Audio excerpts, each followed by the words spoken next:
আসসালামু আলাইকুম ওয়া রাহমাতুল্লাহ। হ্যাঁ বন্ধুরা, আপনাদের সামনে আরও একটি নতুন ভিডিও নিয়ে হাজির হলাম। তা অনেকদিন নতুন কোনো ভিডিও আপলোড করা হচ্ছে না, প্রায় 15 থেকে 20 দিন আগে একটি ভিডিও আপলোড করেছিলাম। সেটা হলো, আজকের বিষয় হচ্ছে বর্তমান বাংলাদেশের প্রেক্ষাপট নিয়ে একটু আলোচনা করব, বিশেষ করে গণভোটের পক্ষে থাকলে হ্যাঁ এবং বিপক্ষে থাকলে না ভোট, দুটা নিয়ে। খুবই একটি আশ্চর্যের বিষয় হচ্ছে যে গণভোটের হ্যাঁ 24-এর গণ অভ্যুত্থানের মাধ্যমে দেশে একটি স্বৈরশাসকের দীর্ঘ 15 থেকে 16 বছরের স্বৈরশাসকের পতন অবসান হয়। তার প্রেক্ষিতে একটি নতুন সংবিধান রচনার প্রেক্ষিতে গণভোটের একটি ব্যবস্থা করা হয়েছে, যেটা জাতীয় নির্বাচনের দিনে অনুষ্ঠিত হবে। একই সাথে গণভোট এবং জাতীয় নির্বাচন, এটা ছিল বাংলাদেশের জাতীয় প্রতিটি নাগরিকের আকাঙ্ক্ষা। গণভোটের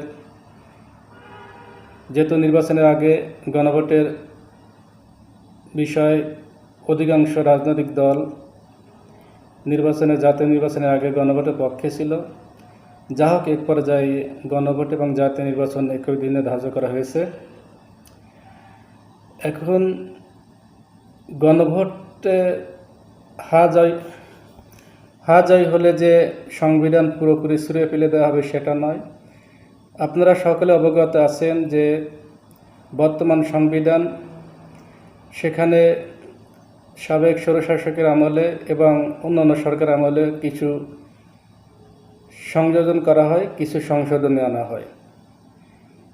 সবচেয়ে সংবিধানকে কাটাছিঁড়া করা হয় সাবেক স্বৈরশাসকের আমলে, এবং সংবিধানের সব ধারা তো বহাল থাকবে না, কিছু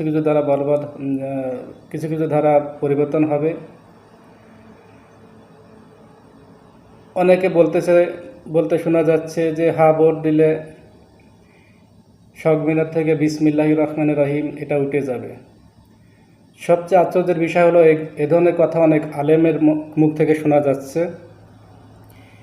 বিশেষ করে নারায়ণগঞ্জের একটি মসজিদে একজন খুব ভালো মানের একজন কওমি ধর্নার আলেম, উনি জুমার খুতবাতে একটি বয়ান দিয়েছিলেন, বিভিন্ন বিষয়ে আলোচনা করেছিলেন। সেখানে উনি ভোটের বিপক্ষে সরাসরি কথা বলেছেন, অনেক কথা বলেছেন। সেখানে একটি পয়েন্ট ছিল, ভোট যদি দেওয়া হয় তাহলে সংবিধান থেকে বিসমিল্লাহ উঠে যাবে, পরবর্তী নতুন করে সংবিধান লেখা হলে সে বিসমিল্লাহ থাকবে না। এ কারণে আপনারা কেউ ভোট দিবেন না।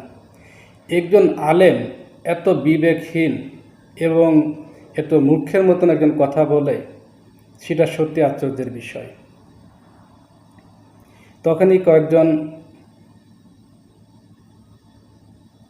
মুসল্লি আলেমের এই কথার তাৎক্ষণিক বিরুদ্ধ করেন, যার প্রেক্ষিতে মসজিদে একটি হট্টগোলের সৃষ্টি হয়। এবং আব্বাসী হুজুর, উনিও ভোটের বিপক্ষে কথা বলেছেন।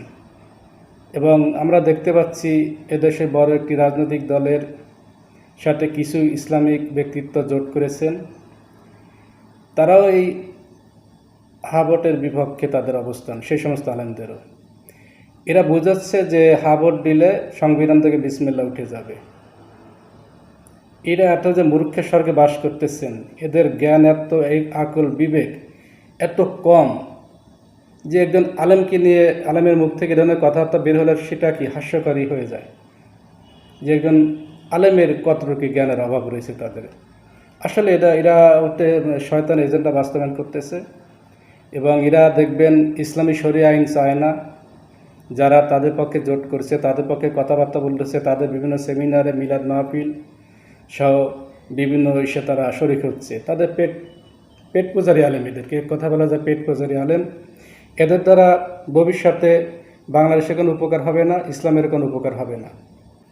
এটার পেট নিয়ে এরা পেটের ভরণ পোষণ করে এরা খুশি, হাদিয়া তোফা পেলে এরা খুশি। এই ধরনের আলেমরাই আজ বাংলাদেশের আলেমদের মধ্যে বিভাজন সৃষ্টি করছে। ভোট জয় হলে বাংলাদেশে একটা নতুন সংবিধান রচিত হবে এবং আগে যে সংবিধান ছিল সে যে ধারাগুলো রাখার মতন সে ধারাগুলো অব্যাহত থাকবে। এখানে সংবিধান শুরুতেই বিসমিল্লাহির রহমানির রহিম সংযোজন করা হবে অবশ্যই, যেহেতু সামনে যারা ক্ষমতায় আসবে, বিশেষ করে দেশের ইসলামী দলগুলোর একটা বৃহত্তর জোট হয়েছে, তারা যদি ক্ষমতায় আসে তাহলে তো তারা তো ইসলামেরই কথা বলতেছে। ভোট দিলে সংবিধান থেকে বিসমিল্লাহ উঠে যাবে, তারা কি এটা চাবে? এ সমস্ত গুজব যে সমস্ত আলেমরা ছড়াচ্ছে তারা জাতির মতো বিভেদ সৃষ্টি করতেছে। এরা মূর্খ, অজ্ঞ, বলতে লজ্জা হয়। আমি একজন আলেম না, সেভাবে কোনো আলেমের বিপক্ষে আমি কখনো কথাবার্তা বলি না। সাধারণত আমি যতটুকু বলি গঠনমূলক সমালোচনা করি, কিন্তু এ সমস্ত আলেমের পক্ষে কথাবার্তা না বললে নয়, যেটা জাতিকে বিভ্রান্ত করতেছে। অনেক সাধারণ মুসলিম বিষয়টা বুঝতেছে না যে একজন আলেম ভোটের বিপক্ষে বলতেছে সংবিধান থেকে বিসমিল্লাহ উঠে যাবে, তারা বুঝতেছে এটাই হবে, কিন্তু আসলে তো এটা নয়। যারা ক্ষমতায় আসবে ভোট যুক্ত হওয়া মানে সংবিধানে বিসমিল্লাহ তো অবশ্যই থাকবে। এটা উড্ডয়ন কে করবে? এ সমস্ত আলেমরা, এর আগে চাটুকার, এরা পেট পূজারি, এরা মাজার পূজারি, এরা জালিম সরকারের পা চাটা গোলাম। এরা হাদিয়া তোফা পেলে খুশি হয়ে যায়। এরা এই গুজবগুলো ছড়াচ্ছে যে জয়যুক্ত হলে সংবিধান থেকে বিসমিল্লাহ উঠে যাবে। পুরোটা একদম মিথ্যা। এই সমস্ত আলেমের জন্য আজকে বাংলাদেশের এই দুর্দশা। আজকে এরা যেদিকে নৌকার হাল পাল ভালো দেখে সেদিকে এরা গড়িয়ে পড়ে। যে সরকার যখন ক্ষমতা আসে সে সরকারে পা চাটা তারা শুরু করে। এরা জাতির ভালো কিছু আনতে পারবে না। যা হোক, আপনারা এই ধরনের কথাবার্তা বিভ্রান্ত হবেন এই ধরনের আলেমদের কথা। যা হোক, এদেশে বিরাট ইসলামিক জোট হয়েছে, আমরা দোয়া করি যেন এই জোটটি ক্ষমতায় আসে এবং বাংলাদেশের আপামর জনতা আপনারা অবশ্যই এবার ইসলামের পক্ষেই থাকবেন। বুঝে শুনে আপনারা ভোটটা দিবেন। কারো কথায়, কারো কথা মতো ভুল প্ররোচনা না করে আপনারা সঠিক সিদ্ধান্ত সঠিক সময় নেবেন ইনশাল্লাহ। যা হোক, আজকের মতো ভিডিও পর্যন্তই। দেখা হবে পরবর্তী ভিডিওতে। আসসালামু আলাইকুম ওয়া রাহমাতুল্লাহ।